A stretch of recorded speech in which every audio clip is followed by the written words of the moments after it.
I hope everyone can see my screen. Um, right. So Arnaba has very deftly, sorry, I think, just a second, please. Right. Arnaba, thanks for very deftly putting out the context for why we did this study. We do see around us that over the past decade, India has changed several uh, changes. We have seen massive electrification drives. We are seeing changes in the supply situation. We're seeing changes in how people use electricity and consume it. Residential sector in the country, which accounts for a fourth of the country's power consumption, is growing fast, and it's the second fastest consumer category. And all of this mean that in a climate constrained world, India needs to up its efforts on the demand side management while meeting the needs of its people. And therefore, we conducted this survey, India Residential Energy Survey, to understand how people use electricity in their homes and how is the state of supply. It's a survey of 14,850 homes, a third of whom are urban. And it's spread across 21 states in the country, which account for 97% of the total population. We employed a multi-state stratified sampling like NSSO does, and we covered 152 districts and more than 1,800 villages and wards to finally reach around 15,000 households. This whole exercise spanned over a period of 300 days, where a team of 20 managers, 40 supervisors, and 154 enumerators uh, conducted the survey in 11 Indian languages. Now, coming straight away to the findings, we find that India is just a few steps away from universal electrification.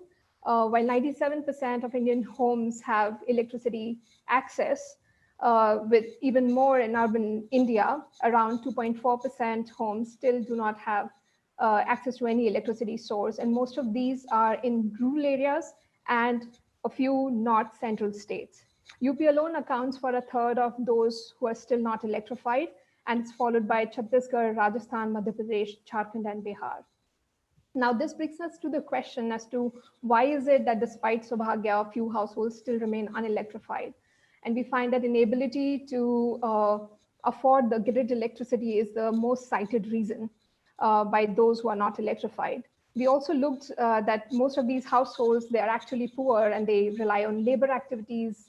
They live in kacha households, do not have any motorized vehicle, which explains why they may find the recurring electricity bills expensive or difficult to afford. Apart from that, we also find unavailability in the neighborhood as the second most cited issue, but mainly restricted to a few districts in Chhattisgarh, Rajasthan, and UP. The findings highlight how we need more targeted efforts to electrify and identify and electrify the remaining households. But this should also be supplemented by ultra low tariffs for those who have very limited consumption so that they can sustain their electricity use to meet their basic energy needs. Now, next, let's talk about the supply situation.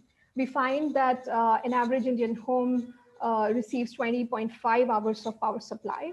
Of course, the supply is better in urban areas where the average is 22 hours. And there is a wide variation across states, as you can see here in the graph, with Delhi, Kerala, and Gujarat leading the pack with near 24/7 supply.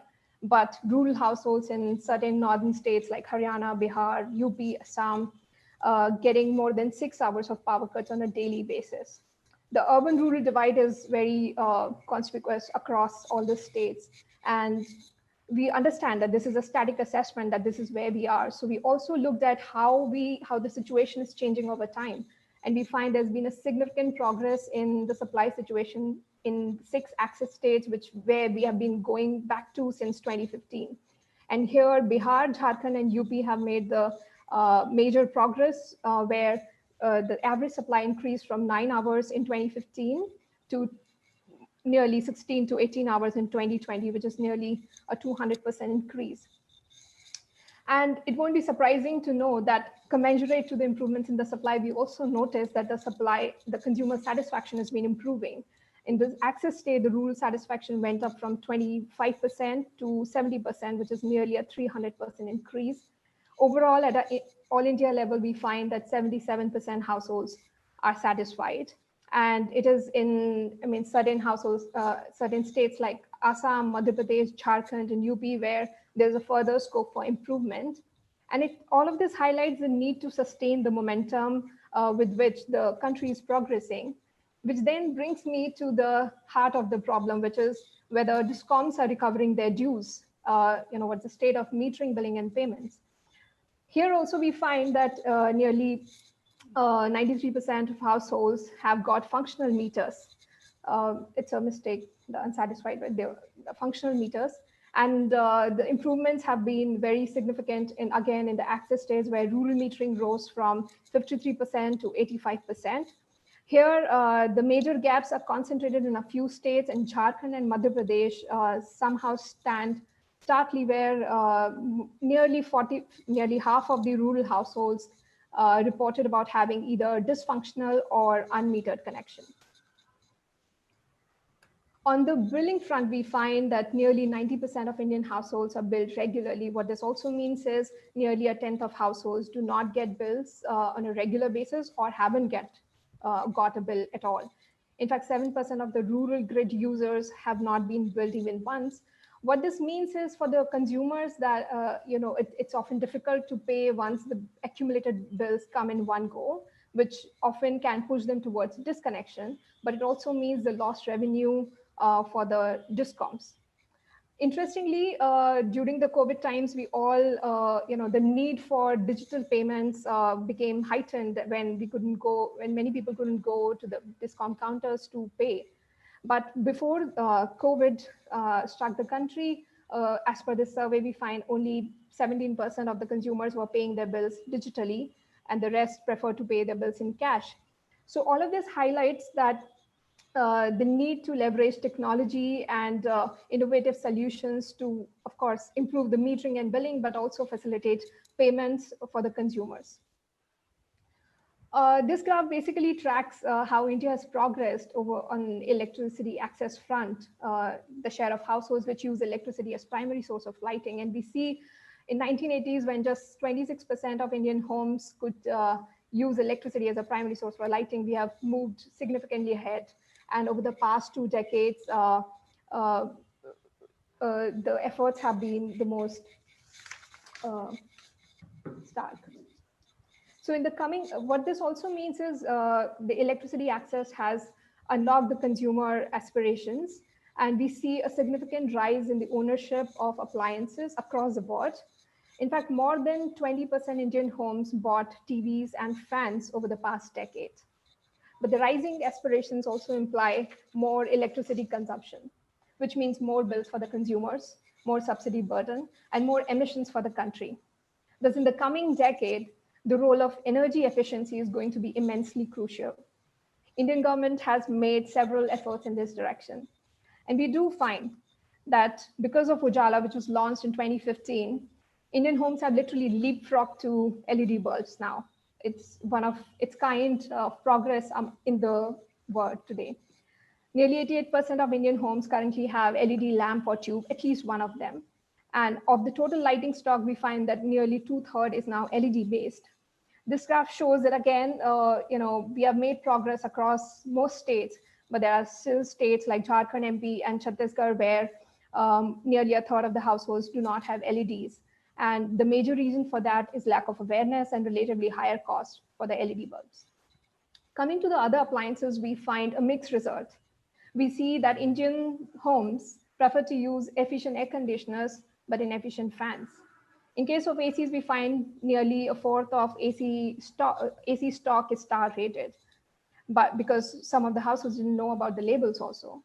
But in case of fans, we find only 8% of the users are even aware about availability of star labeled fans, and only 3% claim to have star rated fans. And this is particularly because of the difference in the labeling regime. ACs have a mandatory labels, fans do not have one. The BE has plans to make labeling mandatory for the ceiling fans from January 2022. But this would, of course, raise concerns about the fact that most of the fans market is predominated by unorganized sector. And many of the manufacturers are often unaware about these labeling schemes and find it difficult to source the components at a cheaper price and are sensitive about consumers' preferences. And this highlights a need for interventions to support MSMEs as we go forward, but also interventions to make appliances affordable. We do find that most households rank appliance cost as a key, is a most important factor while they're purchasing new appliances. And this is followed by other factors like brand popularity and also energy savings. And finally, we also need interventions around awareness campaigns.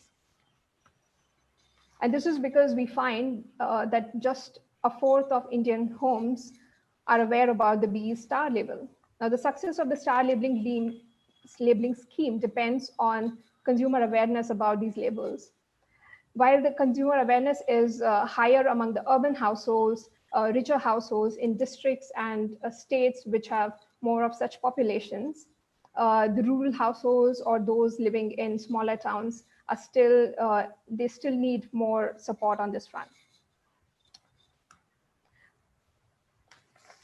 And thus, the coming future efforts need to focus on these states and areas where there'll be more demand for such appliances. And we need to find strategies such that we can mainstream energy efficiency and embed it in the Indian homes. And this brings me to the end of my presentation.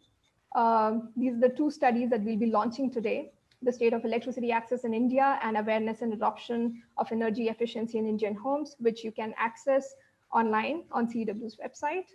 And I would like to end by acknowledging my fellow researchers who were behind this whole effort, as well as thank all the supporters, the partners, and the reviewers for this study. Thank you.